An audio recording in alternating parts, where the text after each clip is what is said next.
Oh, well, hello there, and welcome back to Hermitcraft Season 10. Kind of. Today, I'm back on the Hermitcraft Season 10 world download to expand my base, which you may have seen in my previous episode. For those of you who haven't, here it is. Completely custom mountains and landscaping, the building itself, of course, and everything around it, but it's very much a work in progress, and today we're going to add a garden, some ruins, change up the trees in the background, and just see what we can do to elevate this build.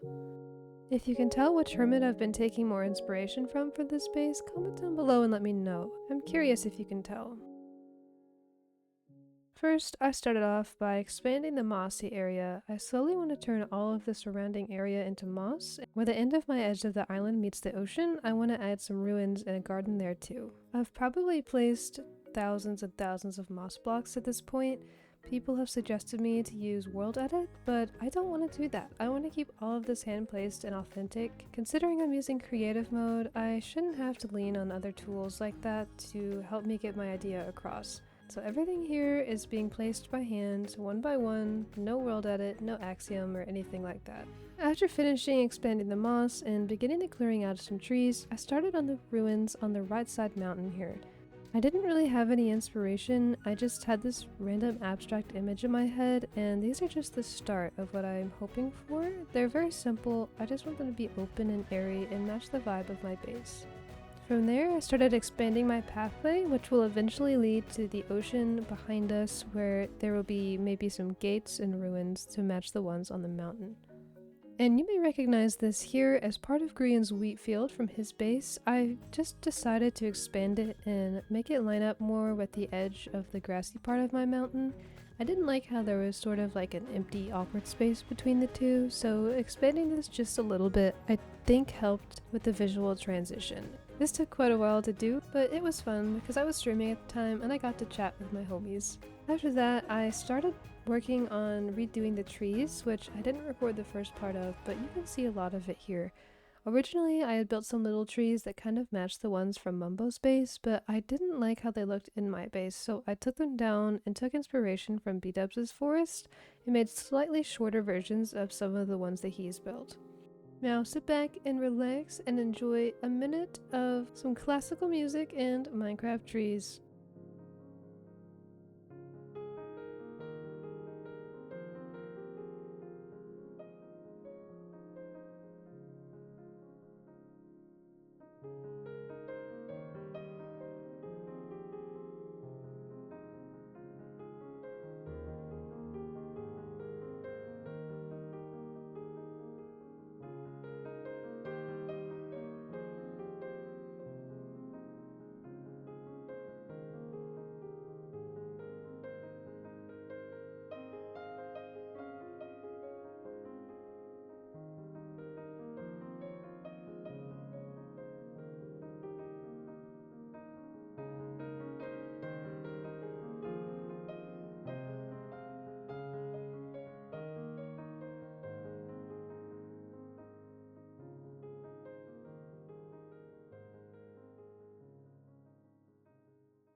Okay, welcome back from your tree therapy session. Next up, I decided to try and add some texturing into the moss. I didn't like the monotony of everything, so I thought a little bit outside of the box and used a greenish white block. Is it one of the decorated terracottas? I'm not sure. But I just wanted to sprinkle it in around the ruins and different patches of moss just to add some visual texture. Right now, everything is very plain, so as I work on different things in the base, I want to add more details to the surrounding area as well.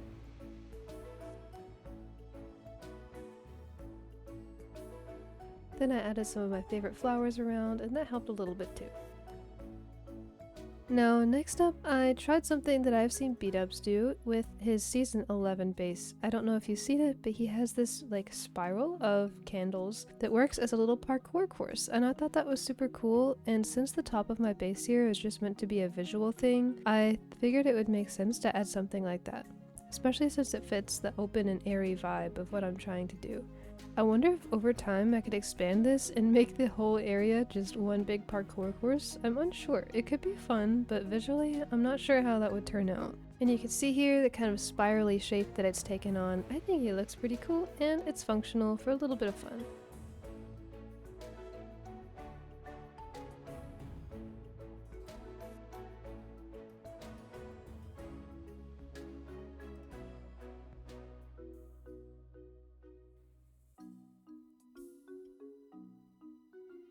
After that, finishing touches for the outdoor, I added some bushes and changed out some grass and things like that. And you might be able to see in the background the whole time there has been a ghast. I'm not sure if it's Zedaf's happy ghast, but he's always kind of floating in the distance, so I decided that I was going to move him a little further back just so that he'd be out of our visual line. Don't worry, no ghasts were harmed in the making of this video. Okay guys, I have been placing moss off camera, or off without flashback. I think I am on like 20,000 blocks of moss now? Let me see. Yeah, 19,508. So yeah, we've still got quite a ways to go as well, but I'm liking how the base looks from down here. I'm almost to the edge, almost done, adding the moss, and then all we gotta do is go in and detail it. But hey, I think this view of the base looks pretty good too. I like this. I'm quite happy with this. There's been quite the amount of dedication in moss blocks. I cannot imagine doing this in survival. I know some of the hermits use like the craziest materials in survival. That is insane dedication. One day I will work my way up to that level, but for now I'm satisfied with staying here. Okay, we are in the final stretch, adding in all of the last bits of moss. Well, at least the last for now. This took a while. Half the time I just kind of zoned out, and then when I would leave the computer, I would close my eyes or blink and I would still see moss. Wouldn't be surprised if I wake up in a hot flash screaming about moss, but hey, you know, it's fine. It's worth it.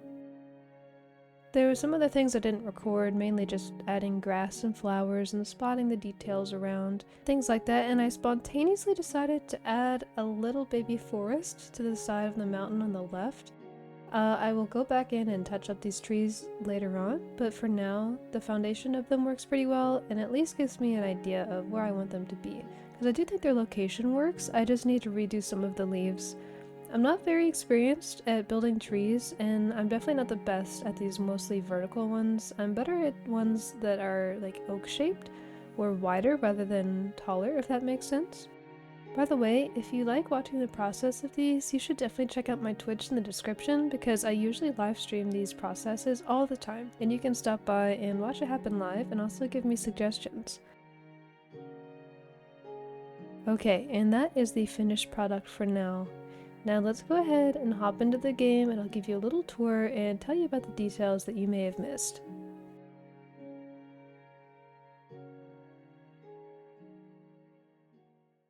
Hello! Welcome back and welcome in. Talking from this view of the base, I feel like it actually looks like a base now and less of just a work in progress, though it still very much is a work in progress. I feel like now there's an actual vibe to it and it feels normal, like natural to walk around. This has been a lot of fun. Now let me update you on how much moss I've been placing. Okay, we're at 23,871. So not like an insane amount, but it feels like a lot to me because I've never needed to place that many blocks before. The mountains are a similar number, just with stone. Like I said earlier, I cannot imagine trying to do this in survival. Now let me show you something cool I did in the forest over here. I think it made it pretty cozy. Now, as nighttime kicks in, you might be able to see the firefly particles. How pretty is that? I thought it would make it cozy and like magical feeling. I always forget about these and I decided it was about time to use them. I think it fits my base and it makes it look really cute. Even as you fly away, you can see the particles and I think it's pretty. I lit up a decent amount. It's very uneven so far, but I will go through and fix that as time goes on because we're still getting some unwanted guests, so that will be taken care of.